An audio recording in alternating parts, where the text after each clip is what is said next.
A violência entre israelenses e palestinos, que começou há 6 dias, já matou 67 pessoas na faixa de Gaza e 7 em Israel.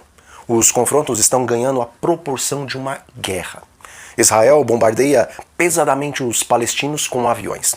Um prédio da faixa de Gaza já foi inteiramente destruído. As facções armadas palestinas disparam foguetes contra Israel, cerca de 850 em 24 horas. Alguns atingiram o centro do país, Tel Aviv, e o aeroporto da cidade também era um dos alvos. Após semanas de tensão em Jerusalém, eclodiram então, na noite de 10 de maio, ataques aéreos com mísseis, além de conflitos locais entre judeus e muçulmanos em várias cidades israelenses.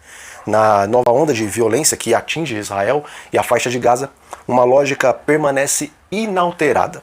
O conflito não resolvido entre judeus e árabes, que tem arruinado e acabado com as vidas de palestinos e israelenses por gerações.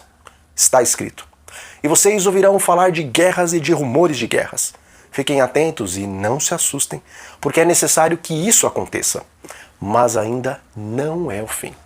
Porque nação se levantará contra nação, e reino contra reino.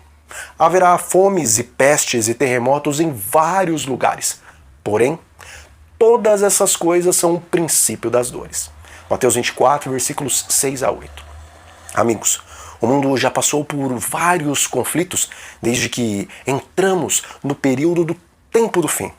O grande terremoto de Lisboa em 1755 e também a prisão do Papa Pio VI em 1798 são cumprimentos das profecias do Apocalipse, as quais indicam o início do último período do mundo antes do retorno de Jesus.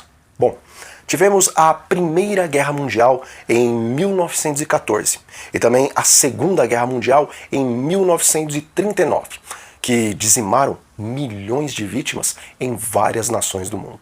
Mas, apesar das duas guerras mundiais terem levado muitos a óbito, podemos dizer que aquilo ainda não era o princípio das dores.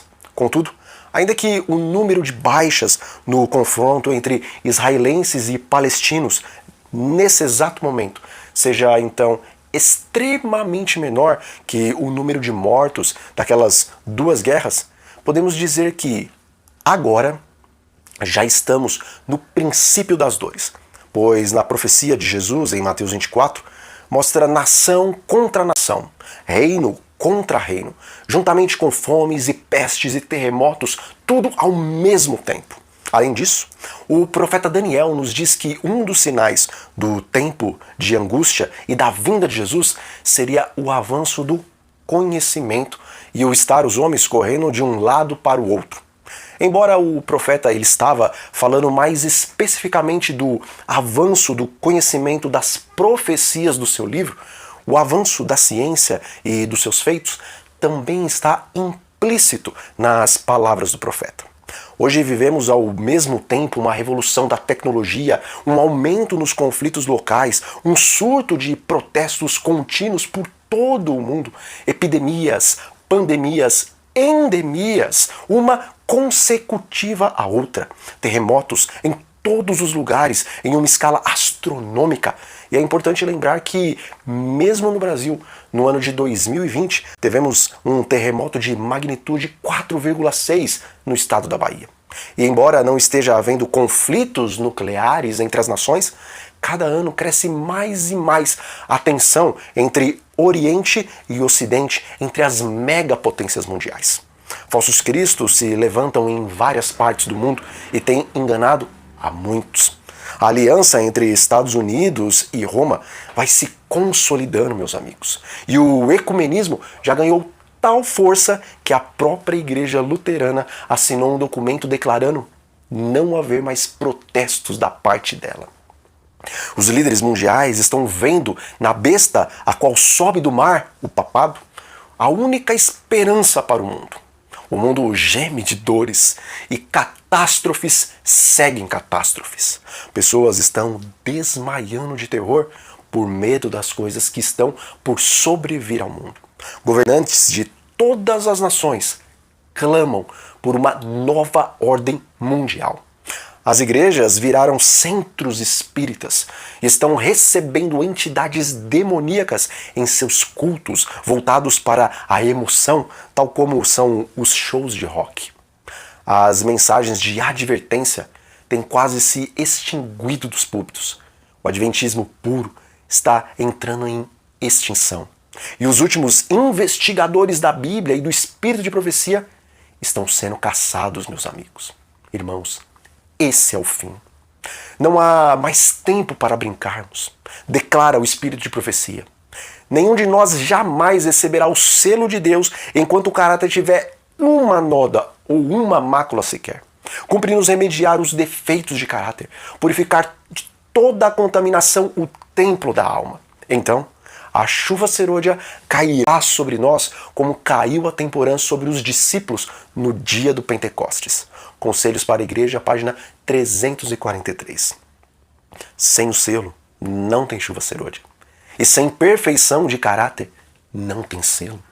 Devemos refletir profundamente nas palavras do livro Serviço Cristão, página 40, as quais dizem: é uma solene declaração que faço à igreja que nenhum entre 20 dos nomes escritos nos livros da igreja está preparado para terminar sua obra na terra.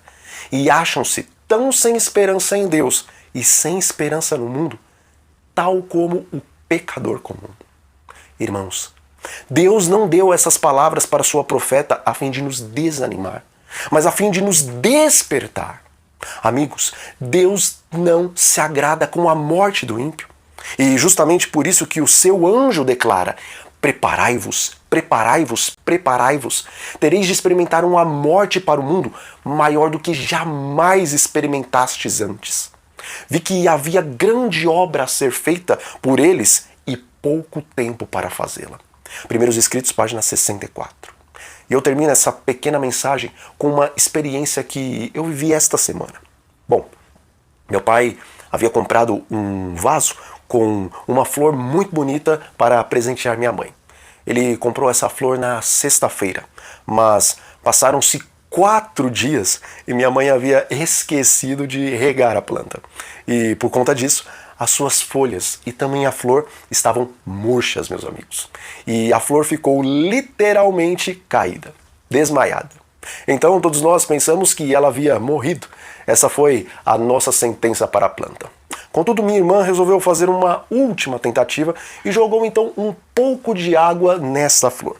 No outro dia, logo pela manhã, quando acordamos, aparentemente um milagre havia acontecido.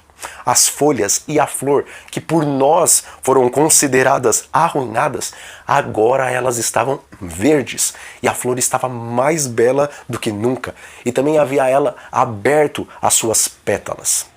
O que aprendemos com isso é que, por mais que, por falta da água que vem do céu, que é o Espírito Santo, o qual é o único poder capaz de manter o cristianismo vivo em nossos corações, não tenha há muito tempo regado nossas almas por falta de oração da nossa parte, se tão somente pedirmos a bênção do Espírito Santo, o Senhor derramará o seu poder sobre nós. E o cristianismo que estava arruinado em nossas vidas, ele voltará a ser tão forte, belo e viçoso do que ele foi em nosso primeiro amor. Oremos. Pai, em nome de Jesus, nós lhe pedimos que o Senhor tenha ainda paciência para conosco. O fim chegou, Senhor, e nós não estamos ainda preparados. Dai-nos então o Teu Espírito Santo e reavive as nossas almas, reavive o nosso desejo de ir para o céu, e reavive nossa alegria na leitura da Tua Palavra, e reavive nossa alegria em louvar o Teu santo nome. Dai-nos, Pai, a mente de Cristo, e inscreva, Senhor, a Tua santa e bendita lei nas tábuas do nosso coração. Em nome de Jesus, que nós oramos a Ti. Amém. Que Deus os abençoe e até a próxima.